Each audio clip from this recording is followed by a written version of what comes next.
I come from simpler times. I was born in 1979 and I saw the rise, the fall, and the rise again of the handheld gaming experience.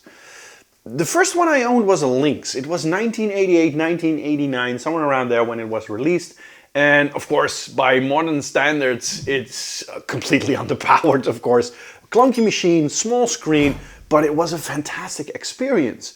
And after that, we saw the Game Boy, the Game Gear, PlayStation Vita, the 3DS, or the Nintendo Switch right now. Game Gear, did I already say the Game Gear? From Sega, I believe, was that. But doesn't matter. They all had something in common. And that's that they had a very standard name. And now, in 2025, we have the Asus ROG Xbox Ally X. A powerhouse, a Champions League flagship of mobile gaming with flaws, yes indeed with flaws, and somewhat of a confusing name. Is it worth your time and your money? Let's get into it.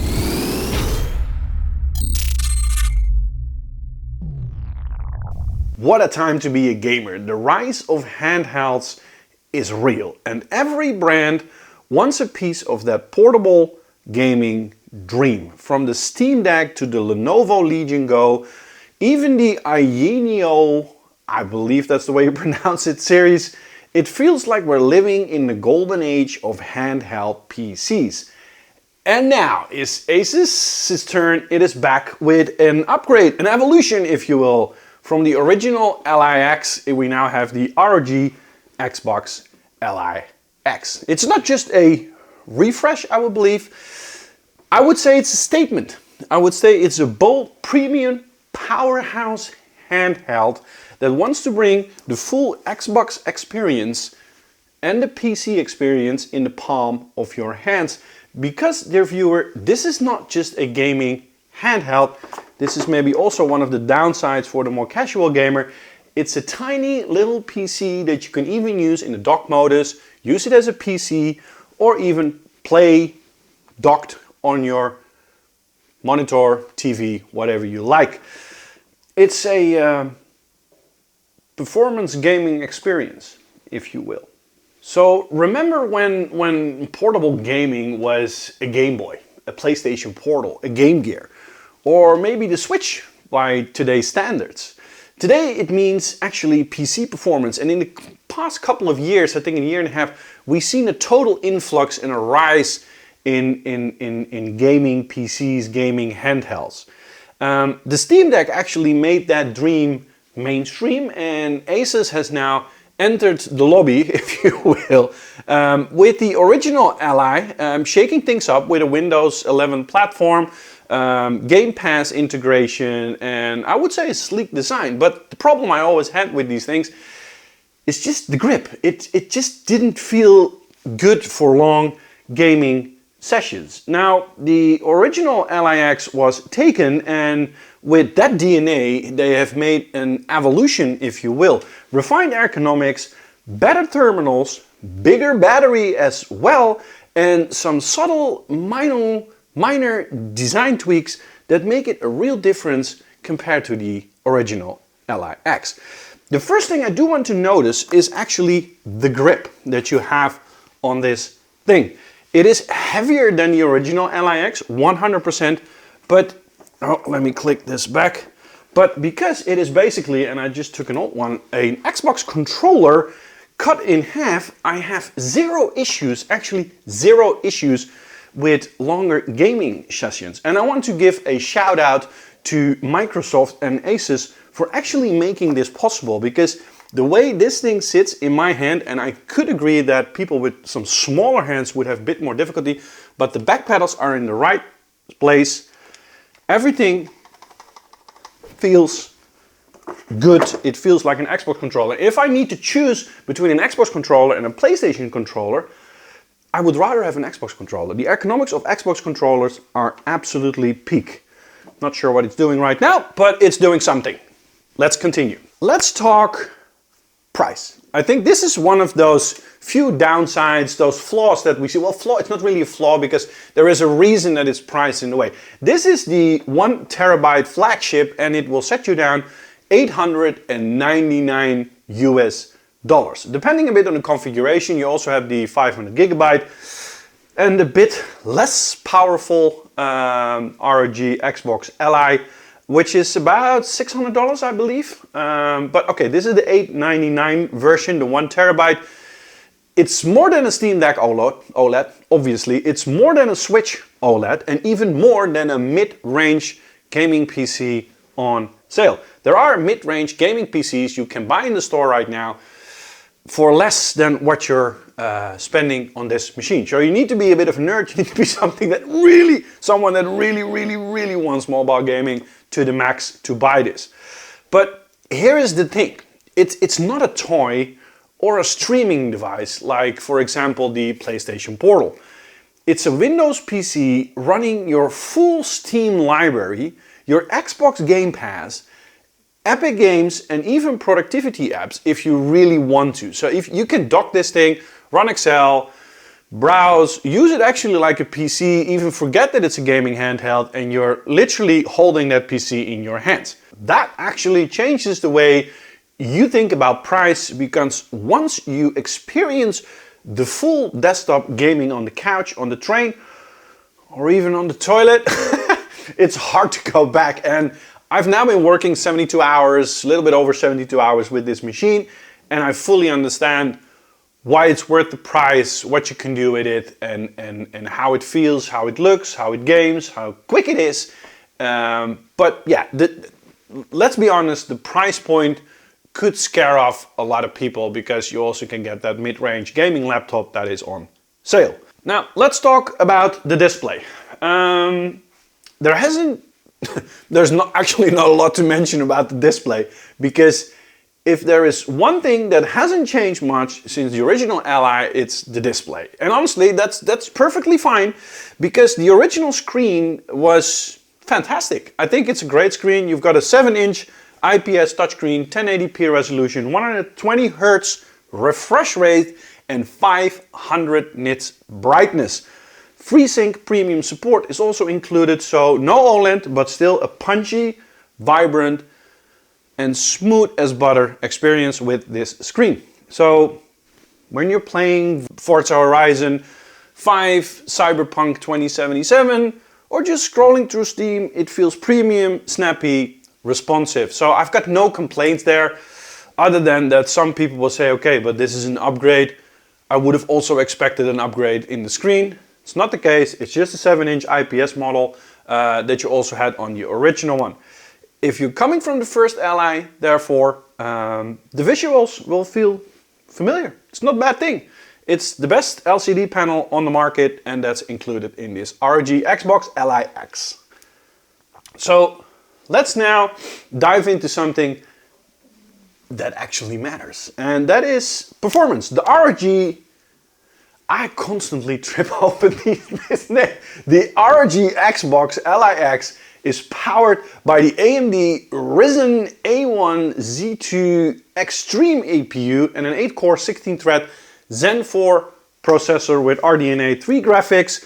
It's paired with 24 gigabyte of RAM, up from 16 in the original one. So you've got way more headroom for smoother performance, multitasking, heavy games, whatever. In the settings, it's I believe standard on 8 gigabyte. You can push that up to 10 and 11, and you still have more than enough room for all heavy workloads in the background and still play your games to the max. Storage has been pumped to a 1 terabyte SSD, and yes, it is replaceable. 100%. You can screw it open in the back, you can replace it, you can make it a 4 terabyte, whatever you want. I'm fine with this. I'm not going to mold it. For me, 1 terabyte, because to be fair, I am playing some AAA games left and right just to test it out. But the majority of the games I am playing are those indie games. Little Nightmares, those kind of games. I just love it to have these things on the go. Ports have improved as well. Ports. You've got 2 dual USB-C ports, which means that you can actually dock it and charge it at the same time. There is also support for the ROG XG mobile GPU. If you really want to go wild on external power, you can hook that up, charge it at the same time, and you're good to go. Thermals have been redesigned as well, and I must say, it is really quiet. I went through the quiet setting all the way up to the turbo setting to give me max performance, and the only thing I heard, I had to put the volume all the way down of the game, is just a little bit of fan noise. And it runs cooler, quieter, thanks to an upgrade on the internal layout of the machine and a better placement of the fans and where everything sits in the device itself. So whether you're playing Call of Duty, Modern Warfare 3, Baldur's Gate, you'll notice the smooth frame rate, consistent power, good cooling, and less noise. Kudos to Asus. So again, I want to come back to the grip, because one of the biggest upgrades you will feel in this machine, and not just see, is the grip, as said. Asus redesigned the back and the handles, giving it a shape that feels much closer, as I already said, to the Xbox controller. It's to be fair, the machine itself is maybe a bit chunkier, heavier, but in the best way possible, because your fingers will curve nicely around the whole machine. And despite the fact that it's maybe a bit clunkier and heavier, it sits so much better in the palm of your hand that you will not feel anything during longer gaming sessions. It feels less like a tablet, because that seems to be a bit the modern way of handheld. It's more a tablet with buttons than a console-grade controller experience. And that's what this is. It's a console-grade controller experience with longer gaming sessions. You will have no issues, instead of the more traditional way on how handhelds are being formed. I already had that issue with the PlayStation Vita, which was a way smaller thing, but it was a very tiny, almost tablet-like experience, which didn't give me any room to go for longer gaming sessions. You can really tell that Asus has listened to the feedback, and it feels like the handheld version of an Elite Xbox controller. So premium, comfortable, built for hours of gaming. Let's go. Now, despite the name, let's be very, very clear. This isn't a real Xbox. There is no custom Xbox OS here. You're running Windows 11 with a full desktop experience. And that is, for a lot of people out there, maybe a downside, because be prepared to manage updates. A lot of freaking updates, from the Windows 11 OS to the applications running on your Windows machine, the Armory Crate, Xbox games, the Xbox itself. It needs upgrades. And on top of that, just like a true Windows experience and device, you will encounter freezing of apps, glitches, issues why something will not start.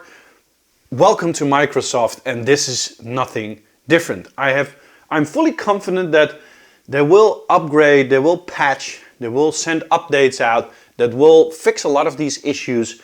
Windows 11 is just not made for a handheld device. And if you need to go to the desktop session and you work with your tiny little fingers or your big fingers, trying to mold your way through the Windows experience, it's a bit of a nightmare. So, but on the other side, it's also what makes it powerful.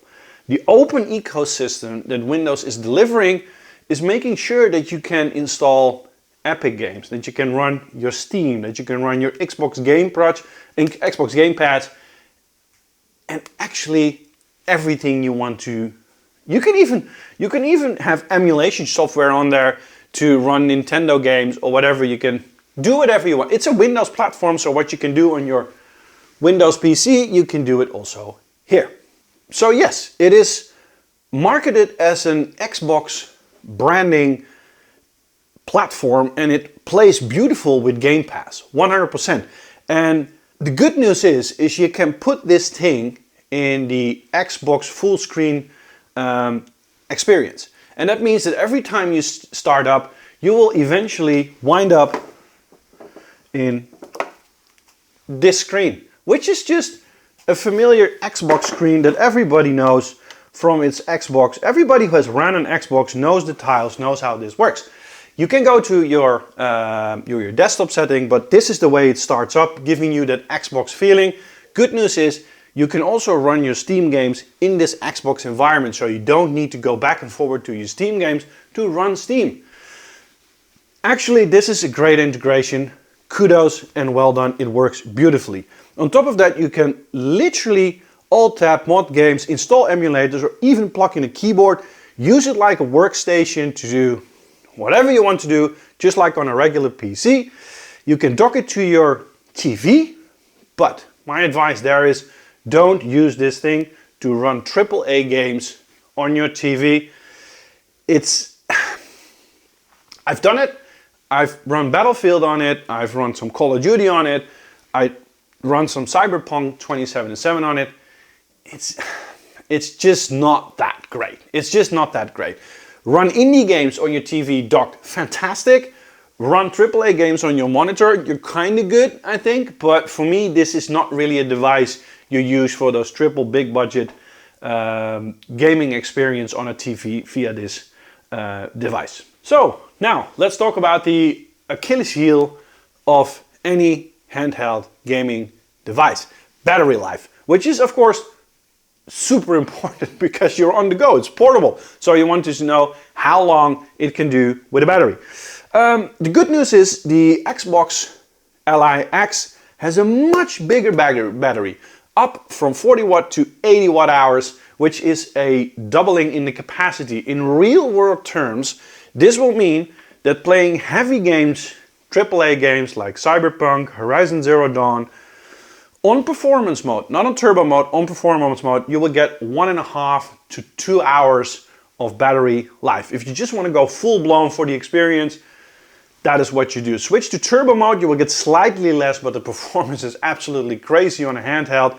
For indie titles like Little Nightmares, I'm tripping over these names, Little Nightmares, Hades, Celeste, or whatever indie games you take, you will easily get 5 to 6 hours. Last night I was playing some Little Nightmares on the couch, had a blast, 4 hours. Just easily clocked away 4 hours, still had about 35% battery life in it. Silent mode or light streaming, you can stretch it even further, but yeah, okay, the performance is a little bit less. It's not infinite power, of course not, but it's a massive leap forward, and it finally makes portable AAA games actually portable. Let's go to some final thoughts and conclusions. I've been working with this machine for 72 hours, a little bit over. So it's the first initial thoughts and impressions I have. It is not perfect, 110%. What is perfection in life? It's not perfect. The price is steep. The display hasn't changed. Battery life, of course, depends heavily on what you want to do with it. And the biggest pain points is managing the updates, the underlying applications. If you're not really into these mobile gaming platforms with a PC structure underneath it, the question is, do you really want to go for it? Because eventually you need to manage your resolution, your refresh rates, settings to make your game more snappy, more beautiful, performing better. So there are a lot of things that will scare off the casual player. If you really want a mobile experience where you do not have to think about whatever you need to do in terms of performance or making things happen or updating, then you need to go for a Switch, for example. You just plug and play. This is not plug and play. The first 5-6 hours with this machine was updating, managing, getting the settings right, trying things out, and making sure that I understand what I need to do, when I need to do it, and how I need to do it. Even looking through some tutorials for tips and tricks from other YouTubers, obviously. What you do get is a beautiful, refined, powerful, extremely versatile handheld that delivers console-grade experience anywhere you go. And I must say, kudos to Microsoft, kudos to Asus, kudos to the Xbox department. They actually deliver a console-grade, a current-gen console-grade experience in the palm of your hand. It's comfortable, it's premium, it feels like the evolution of what Asus already started with the original Ally X. This is it. If you want a handheld that can play anything, not just Xbox games, not just Epic, Steam, Ubi Connect, it runs it all, but your entire PC library can run on this thing. If you like to tweak resolution, if you like to tweak power, like to tweak settings, this is the platform for you 100%. It's a step forward for handheld gaming in general, but also for Asus. Kudos again. You're not just buying a console, I would say, you're buying a PC revolution in the palm of your hands. Like, subscribe, see you on the next. Movement 6 out.